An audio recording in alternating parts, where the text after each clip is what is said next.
That's one small step for man, one giant leap for mankind.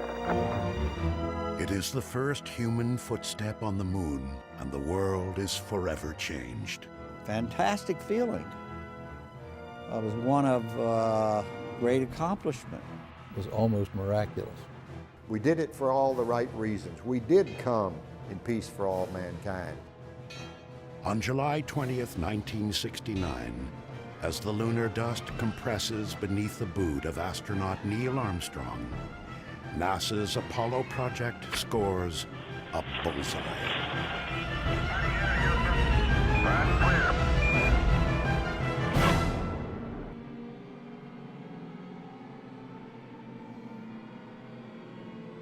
Until the fall of 1957, the moon is Earth's only satellite, orbiting for eons in silent vigil.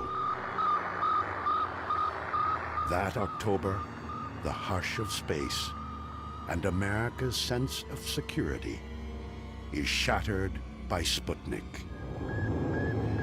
The sound of the Soviet satellite becomes eerily familiar to Americans.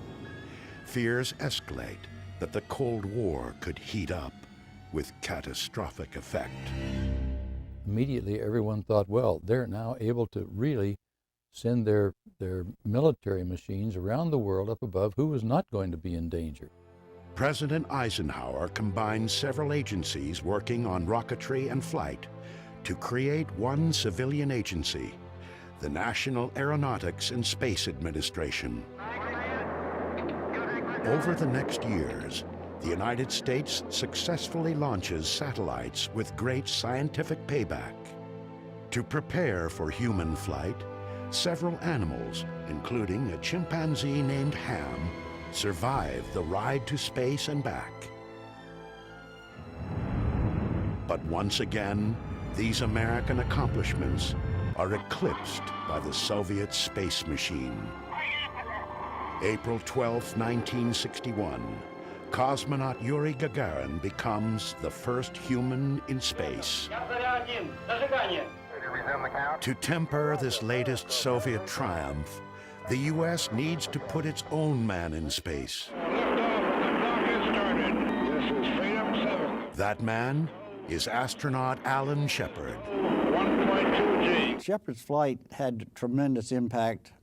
I think it was the leading technological accomplishment of that era and led to the whole future of the exploration to the moon. Unlike Gagarin's 108-minute orbit of Earth, Shepard's suborbital flight, the nation's lone human venture into space, lasts just 15 minutes. Nonetheless, President Kennedy goes before Congress and lays down the gauntlet. I believe that this nation should commit itself to achieving the goal before this decade is out of landing a man on the moon and returning him safely to the Earth. The combination of the Gagarin flight and the Bay of Pigs disaster with Cuba, I think, pushed Kennedy towards something that would be positive and would show that we were ahead of the Soviet Union. President Kennedy's interest in space moves beyond just beating the Soviets.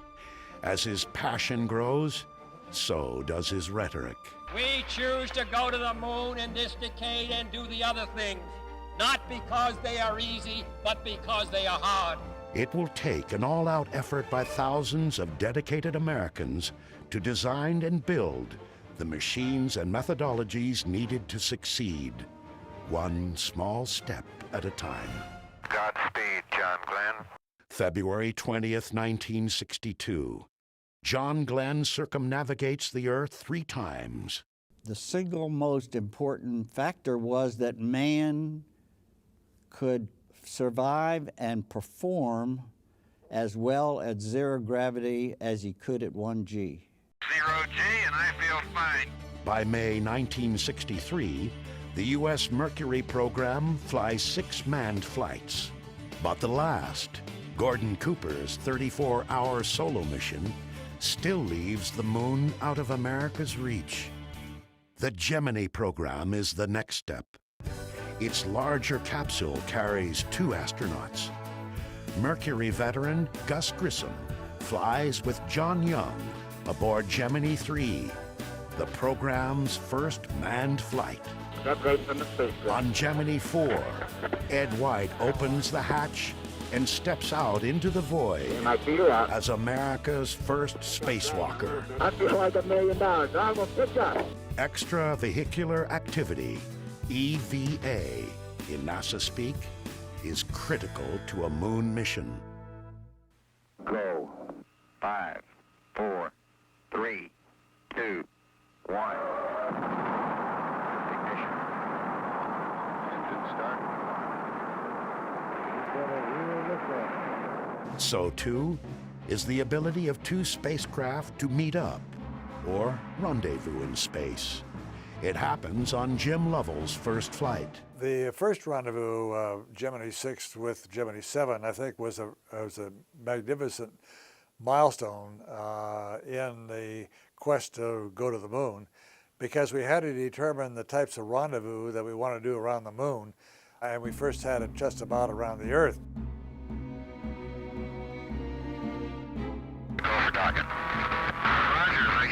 By Gemini's 12th and final mission, rendezvous and docking are well practiced. Gemini 12, Houston Capcom, 1 minute to LOS. New EVA record, beautiful job.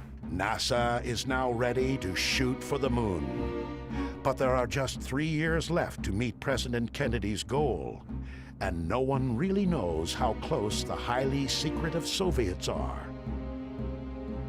And of the moon itself, little is known. Could be dust up to 25, 30 feet thick. If you landed on it, you would sink into the moon. If you landed on it and set out some fire from the rockets, exhaust, it would cause this huge inferno on the lunar surface. What were the radiation problems on the moon from the sun? What were the thermal conditions you had to deal with on the lunar surface?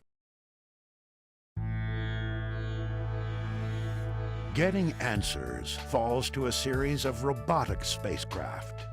In mid-1966, Surveyor 1 lands on the lunar surface.